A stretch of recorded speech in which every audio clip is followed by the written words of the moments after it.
Hey, Mr. Morton. I'm sending this to you as a response to your right and rights video, but I'm doing that as a way of helping me focus a vlog that I was planning to do already. I started reading Alan Watts passages in my last vlog, and I wanted to read more, but there are just so many, and it just seemed to me that the subject that you were talking about, who has the right to their opinion, and how do we determine when to consider different opinions valid and when to fight for the right opinion, seemed to speak to a particular passage here. I'm going to read from Alan Watts' Does It Matter? Essays on Man's Relation to Materiality. And this is the end of his essay, Wealth versus Money. And I think it's important to know that this essay was written in 1968, at the height of the Vietnam War, and also at the beginning of the ecological movement and various other counterculture and human potential movements that have since permeated our culture. So the world today is already heavily influenced by some of the ideas that he was promoting here as new and necessary. But nevertheless, I think this is strangely apropos today. I'm going to start with a passage about military adventures, but as it goes along, hopefully you and other people will see how it relates specifically to your vlog.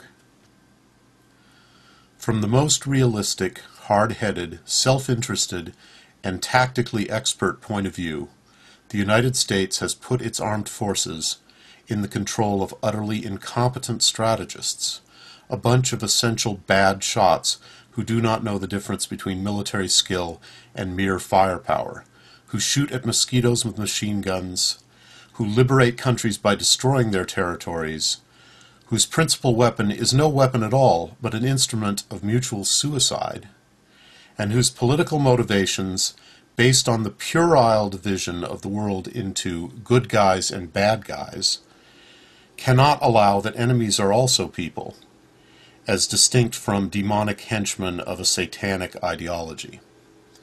If we were fighting in Vietnam with the honest and materialistic intention of capturing the wealth and the women of the land, we would be very careful to leave it intact.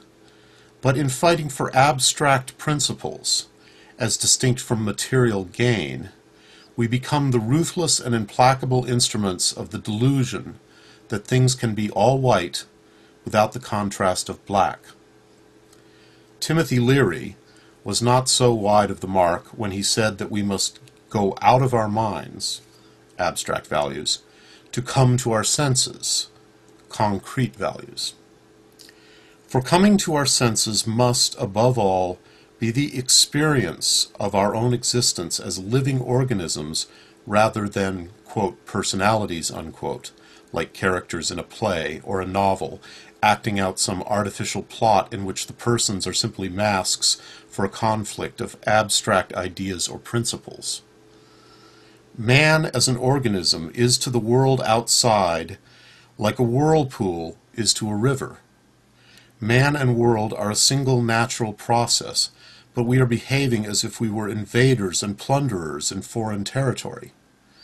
For when the individual is defined and felt as the separate personality or ego, he remains unaware that his actual body is a dancing pattern of energy that simply does not happen by itself. It happens only in concert with myriads of other patterns, called animals, plants, insects, bacteria, minerals, liquids, and gases. The definition of a person and the normal feeling of I do not effectively include these relationships. You say, I came into this world. You didn't. You came out of it, as a branch from a tree. So long as we do not effectively feel this to be so, there is no motivation for forms of politics that recognize the interdependence of all peoples, nor for forms of technology that realize man's inseparability from the entire network of natural patterns. How, then, is the sense of self to be changed? By scientific education? It convinces the intellect but not the emotions. By religion? The record is not hopeful. By psychotherapy? Much too slow. If anything is to be done about it, and done in time, I must agree with Aldous Huxley and with the sober and scholarly Arthur Koestler in his Ghost in the Machine, that our only resort may be psychopharmacology, a chemical, a pill, that brings the mind to its senses. But, although I have experimented very sympathetically with such methods, LSD, etc., I would be as reluctant to try to change the world by psychedelics as to dose everyone indiscriminately with antibiotics. We do not yet know, and bear in mind this was 1968, we do not yet know what ecological damage the latter may have done, how profoundly they may have upset certain balances of nature. I have, therefore, another and perhaps equally unacceptable suggestion. This is simply that nothing be done about it.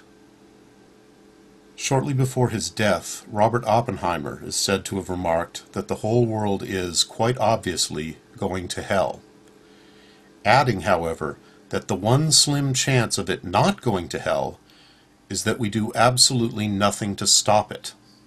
For the greatest illusion of the abstract ego is that it can do anything to bring about radical improvement either in itself or in the world. This is as impossible, physically, as trying to lift yourself off the floor by your own bootstraps. Furthermore, the ego is, like money, a concept, a symbol, even a delusion, not a biological process or physical reality. Practically, this means that we stop crusading, that is, acting for such abstract causes as the good, righteousness, peace, universal love, freedom, and social justice, and stop fighting against such equally abstract bogies as communism, fascism, racism, and the imaginary powers of darkness and evil. For most of the hell now being raised in the world is well-intentioned. We justify our wars and revolutions as unfortunate means for good ends. As a general recently explained, that he had destroyed a village in Vietnam for its own safety. This is also why we can reach no genuine agreement, only the most transitory and unsatisfactory compromises at the conference tables, for each side believes itself to be acting for the best motives and for the ultimate benefit of the world.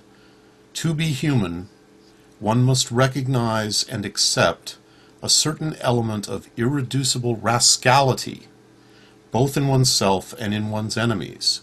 It is, therefore, an enormous relief to realize that these abstract ambitions are total nonsense, and to see that we have been wasting untold psychic and physical energy in a fatuous enterprise.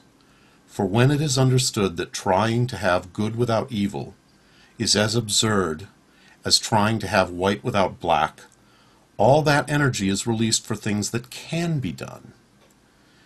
It can be diverted from abstract causes to specific material undertakings, to farming and cooking, mining and engineering, making clothes and buildings, traveling and learning, art, music, dancing, and making love.